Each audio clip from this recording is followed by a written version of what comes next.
I'm the woman everyone thinks destroyed a beautiful friendship over a drunken mistake. But what they don't know is that I was sober. It happened 3 times, and I chose his best friend specifically because I knew it would hurt him. That's the truth nobody's hearing, and yeah, it makes me the villain in every version of this story. What's killing me isn't just that Marcus ghosted me completely, blocked on everything, mutual friends choosing sides, his entire family treating me like I don't exist. It's that I can't defend myself without admitting I did something so much worse than what everyone already believes. They think I got drunk at a party and made a terrible choice.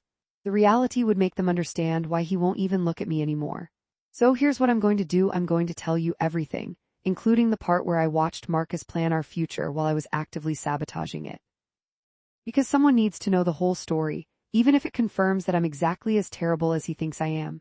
I met Marcus during my second year of college, back when I was still convinced I was unlovable in any permanent way. My parents' marriage had imploded spectacularly the year before. Dad's affair, mom's breakdown, the whole clique disaster, and I'd internalized this belief that everyone eventually leaves. Marcus was different though. He was steady, loyal. The kind of guy who remembered your coffee order and actually showed up when he said he would. We started dating in October, right as the leaves were turning. He'd bring me hot chocolate between classes, wait outside my dorm even when I was running late, introduce me to his friends like I was someone worth showing off. His best friend since childhood, Tyler, was part of the package. They'd grown up next door to each other, gone to the same schools, planned to start a business together after graduation.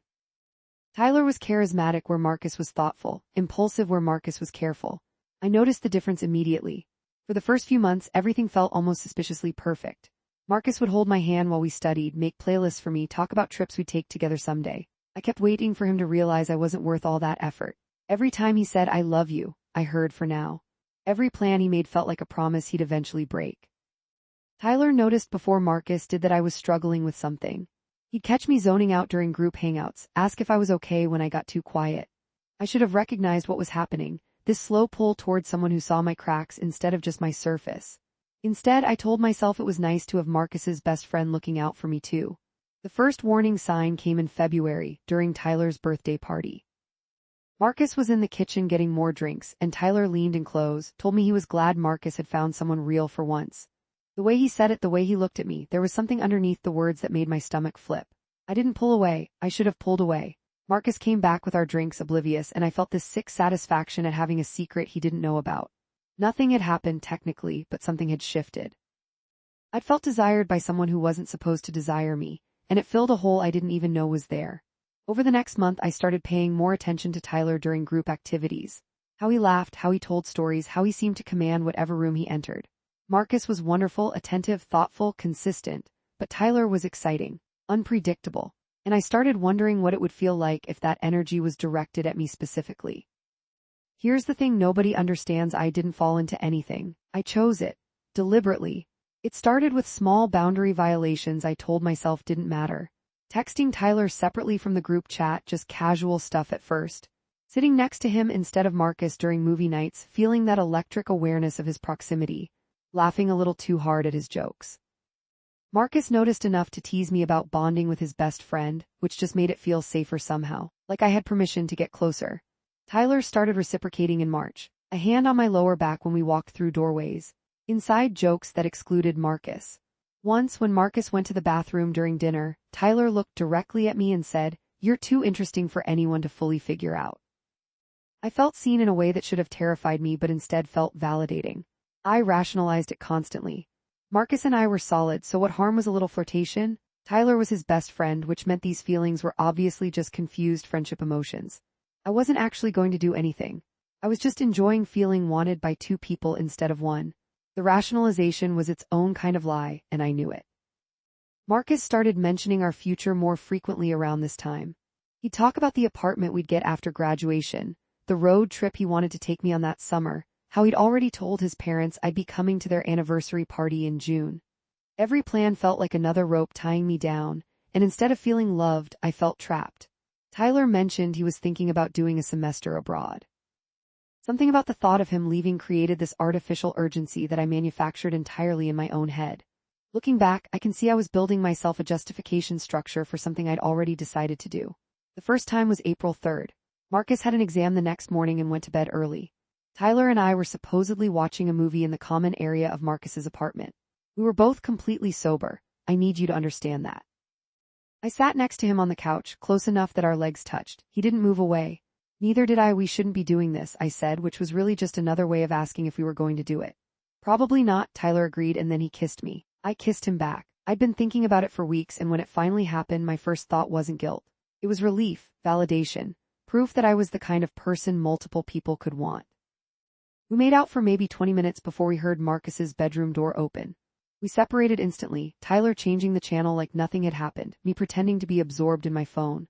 Marcus came out to get water, kissed the top of my head, asked if we wanted anything. I said no with Tyler's taste still on my lips.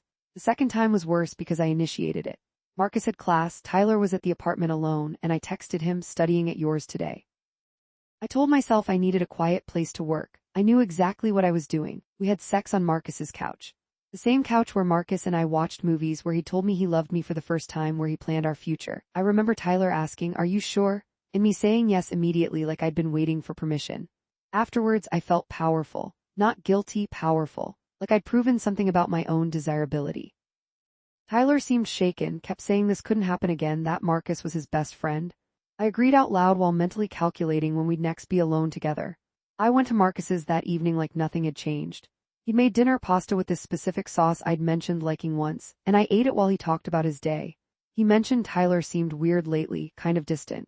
I suggested maybe he was stressed about classes. Marcus accepted this explanation easily because he trusted both of us completely. That trust should have destroyed me. Instead, it felt like confirmation that I was smarter than everyone thought. I was getting away with it. The third time was planned. Marcus was going home for the weekend to help his dad with something. Tyler and I made arrangements to meet up without explicitly stating why. We went at Tyler's place this time, spent the whole afternoon together. We didn't even pretend it was accidental anymore. Tyler kept stopping to say this was fucked up, that we needed to tell Marcus. I'd kiss him to shut him up, and it worked every time.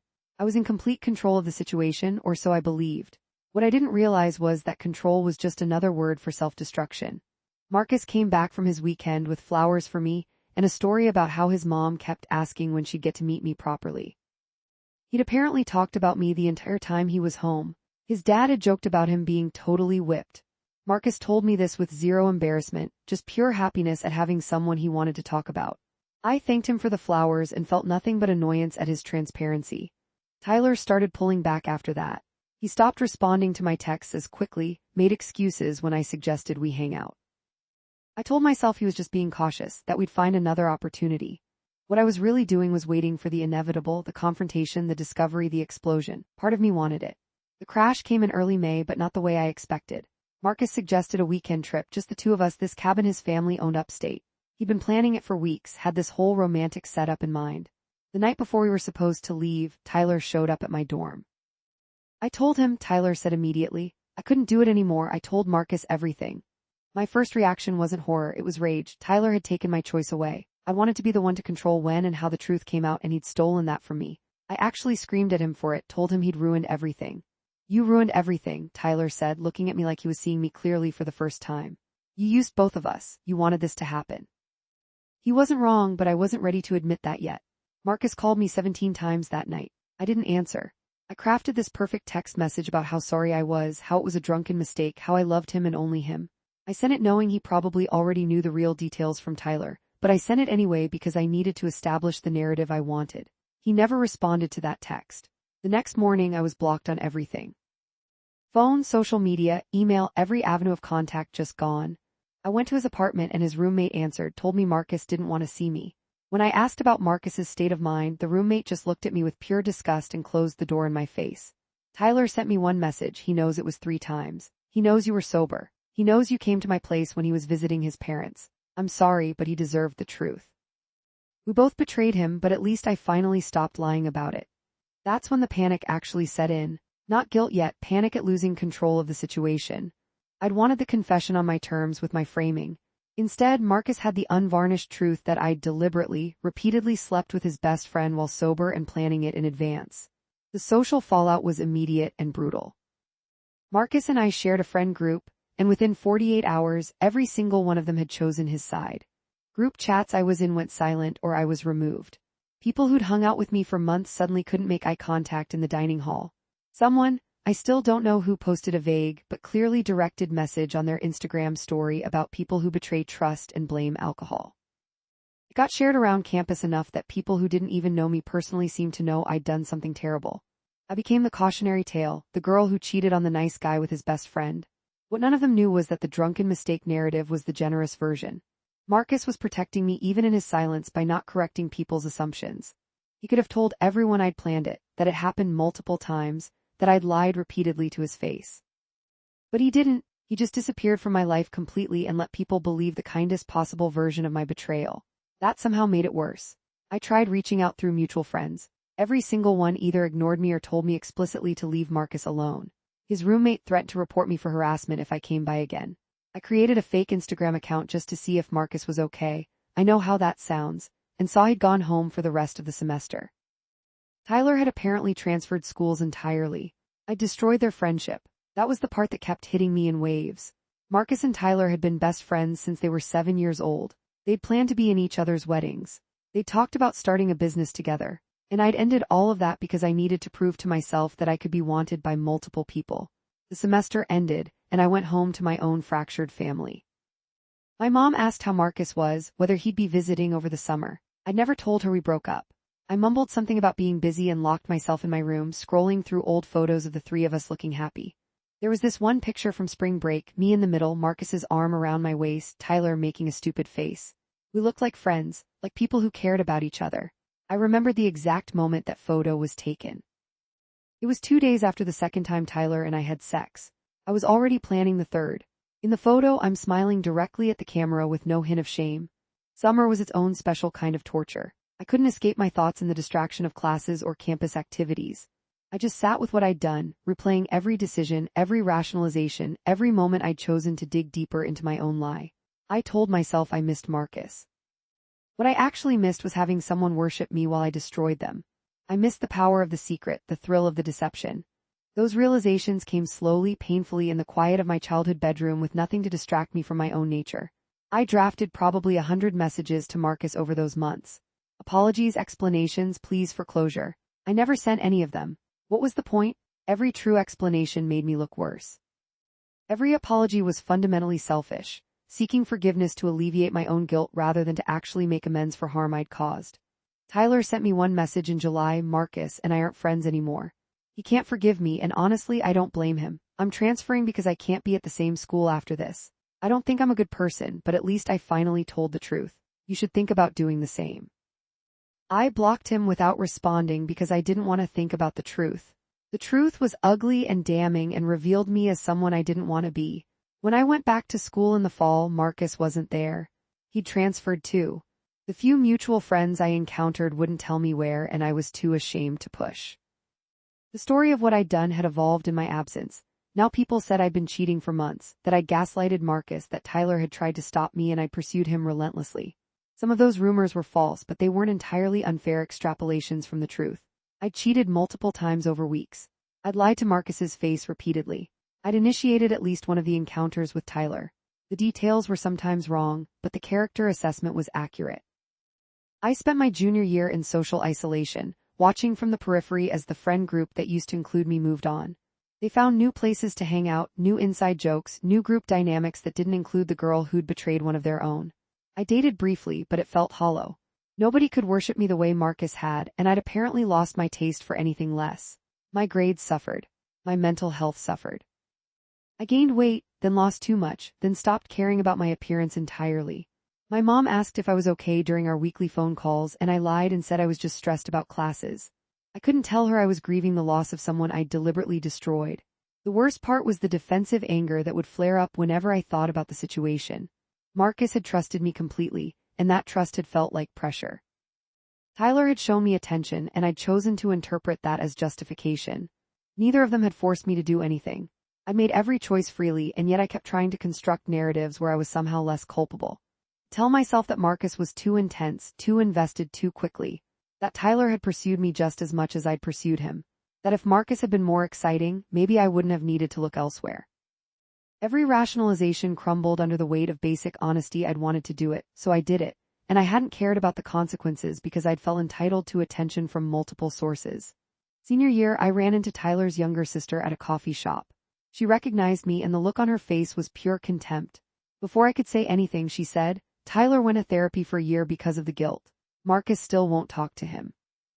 You ruined my brother's most important friendship and you just, what, went on with your life? I wanted to tell her I hadn't gone on with my life, that I thought about it constantly, that I was drowning in the consequences of my own actions. Instead, I apologized quietly and left. What else was there to say? I graduated without ceremony, without celebration, without Marcus there to cheer for me like he'd promised he would back when we were together. My parents came, took photos, took me to dinner. My mom mentioned that I seemed different, sadder, more closed off than I used to be. I blamed stress. I blamed the pandemic. I blamed everything except my own choices. The truth kept following me though. In job interviews when they asked about my time management skills and I thought about managing two separate relationships simultaneously. In new relationships that fizzled because I couldn't trust myself not to sabotage them. In therapy sessions where I talked around the issue without fully confronting what I'd done. I saw Marcus exactly once after everything, 2 years after graduation. He was at a conference I was attending for work, standing across the hotel lobby, talking to colleagues. He looked good, healthy, confident, genuinely happy in a way I remembered from before I'd met him. I froze completely, trying to decide if I should approach him. He saw me before I could decide. Our eyes met across the crowded space and I watched him recognize me. His expression didn't change to anger or hurt. It went completely neutral, like I was a stranger he didn't quite place. Then he turned back to his conversation like I wasn't there at all. That neutrality destroyed me more than anger would have. I'd obliterated myself from his life so completely that 2 years later I didn't even warrant an emotional response. I was nothing, less than nothing. Just a person who used to exist in his world and no longer did. I left the conference early, called in sick to work, spent 3 days in my apartment confronting the reality I'd been avoiding. I'd destroyed something beautiful because I was broken. And instead of fixing what was broken in me, I'd spread that destruction to people who didn't deserve it. I found out through mutual social media connections that Marcus got engaged last year. His fiancée looks kind and genuine in her photos. He looks at her the way he used to look at me, complete adoration, total trust. The announcement mentioned his best friend giving a speech at the engagement party. The friend wasn't Tyler. I'd erased myself from Marcus's life so thoroughly that he'd replaced both of us, the girlfriend who betrayed him and the best friend who helped her do it. He'd built a whole new life that didn't include any traces of the damage we'd done. Tyler sent me a message when he saw the engagement announcement. Just, he deserves this. We didn't. He was right.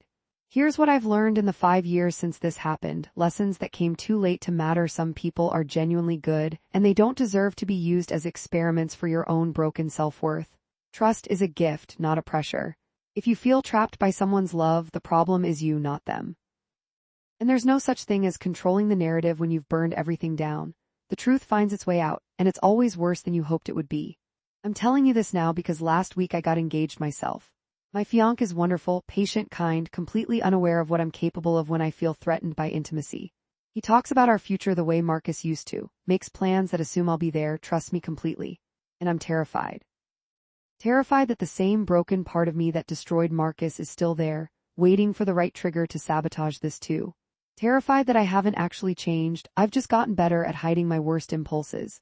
Terrified that my fiancé is looking at me with the same complete trust that I annihilated in Marcus, and history is just waiting to repeat itself. I haven't told him about Marcus, not the real story. He knows I had a bad breakup in college, that I cheated once and regret it. He doesn't know I chose it deliberately 3 times, that I destroyed a lifelong friendship in the process, that I felt powerful instead of guilty while I was doing it. Part of me thinks he deserves to know who he's marrying. The other part thinks I've genuinely changed, that the person who did those things isn't who I am anymore, that everyone deserves to move past their worst mistakes. But here's the thing I can't escape. Marcus thought he knew who he was marrying too. He thought I was the kind of person who could be trusted with his best friend, with his future, with his heart. He built his life around those assumptions, and I proved every single one of them wrong. So now I'm sitting here, engagement ring on my finger, writing out this whole sordid story for strangers on the internet, because I can't tell the one person who actually deserves to know it. I'm still choosing deception over honesty, still protecting myself over doing the right thing, still being exactly the person Marcus discovered I was that night in May. You wanted to know what really happened? That's what happened. I deliberately slept with my boyfriend's best friend 3 times while sober, destroyed their lifelong friendship, faced minimal actual consequences beyond social exclusion and guilt I arguably deserved, learned some lessons that came too late, and am now on the verge of recreating similar dynamics with a man who trusts me completely. The story everyone knows, drunken hookup, one-time mistake, regrettable lapse in judgment. That version lets me be human. Flawed but forgivable. The real version shows you exactly who I was, and maybe still am underneath the therapy and the years of reflection and the promises I make to myself about being different. Marcus ghosted me completely because he saw the real me and decided I wasn't worth his time or energy or anger. He was right. Tyler told the truth because his guilt became unbearable. Mine apparently isn't quite unbearable enough yet. So there it is, the whole truth, every terrible detail, all the parts that make me irredeemable instead of just imperfect. I'm not asking for forgiveness because I don't deserve it. I'm not even sure I'm asking for understanding. Maybe I just needed someone to know the worst version of this story, the one where I'm not the victim of poor judgment but the architect of deliberate cruelty. Judge me however you want. It probably won't be harsh enough.